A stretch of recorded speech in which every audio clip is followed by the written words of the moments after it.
Senator Padilla, you are recognized for your questions.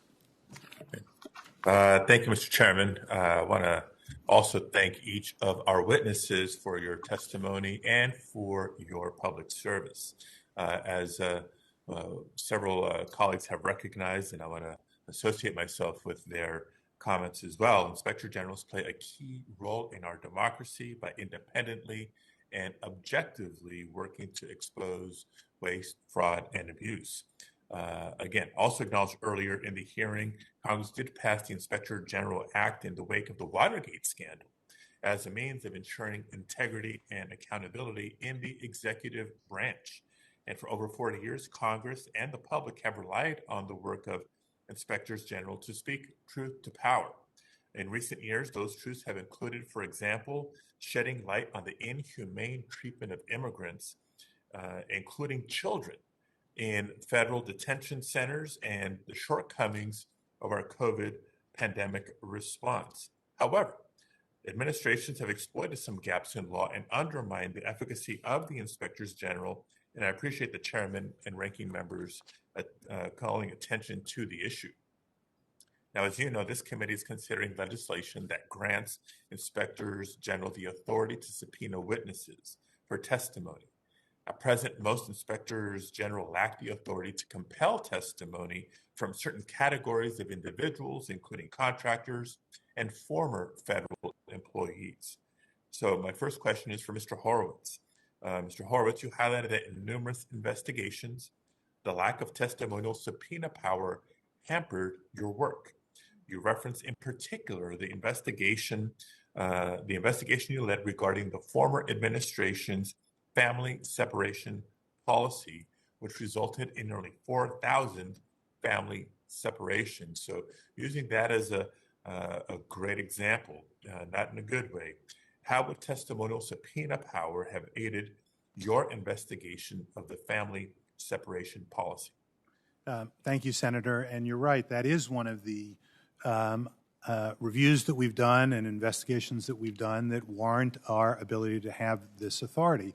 I think it's fair for us as IGs, when we're looking at a policy implementation, to be able to speak to those who were responsible for the policy. In that particular case, the zero tolerance policy was announced by then Attorney General Sessions. We got broad cooperation from throughout the Justice Department, from employees at the department, and if I recall correctly, from some employees who were no longer at the department. But we couldn't get testimony from former Attorney General Sessions, who was obviously very central to that discussion.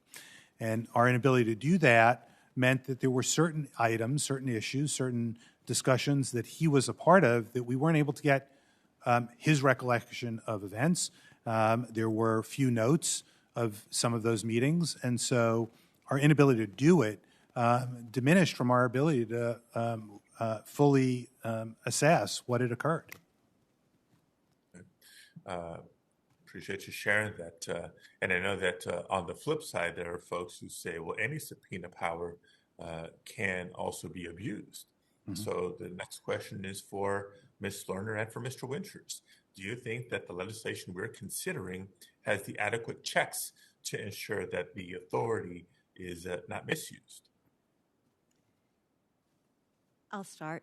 And certainly I think that requiring notification to the Attorney General and utilizing an IG panel, this is above and beyond what we ordinarily do. We're building on a very strong foundation that we have in place for our use of documentary subpoenas.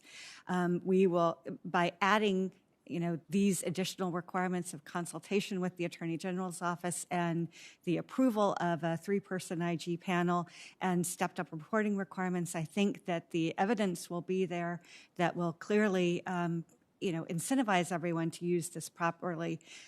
Not that I think that incentive is necessary. As I mentioned earlier, all of us as IGs recognize the stakes if we are granted this authority and are committed to exercising it wisely.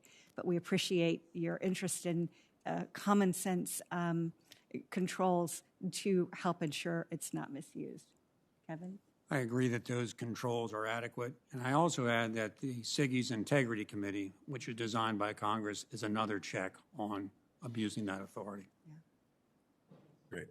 I appreciate that. One more question in the time remaining, also for Ms. Lerner and Mr. Winters, but I will sort of tee up the question. Ensuring that government agencies maintain a strong cybersecurity posture has never been more important. I think we would all agree to that. Numerous breaches of government and critical infrastructure have inspired a significant push to ensure that our agencies have the resources and the information they need to effectively guard their systems.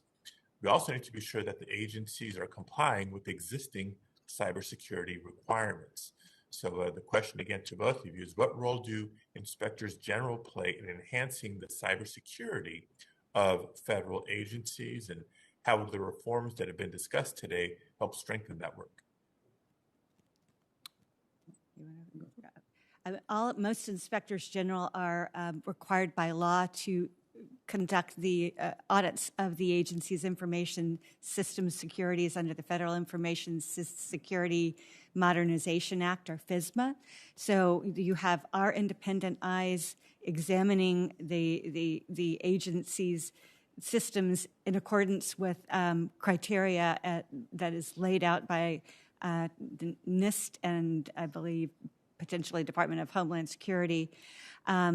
So you have our independent eyes using independently determined standards, and there's a great deal of value that comes from that. In many instances, there's penetration testing done as part of that process, and so that adds real insight into the strength of individual agencies' information systems. Kevin? I agree with Ms. Lerner's commentary on those tools. I'll also add that within SIGI, we have a separate committee called the Tech Committee that we share the best practices of oversight of critical infrastructure IT requirements.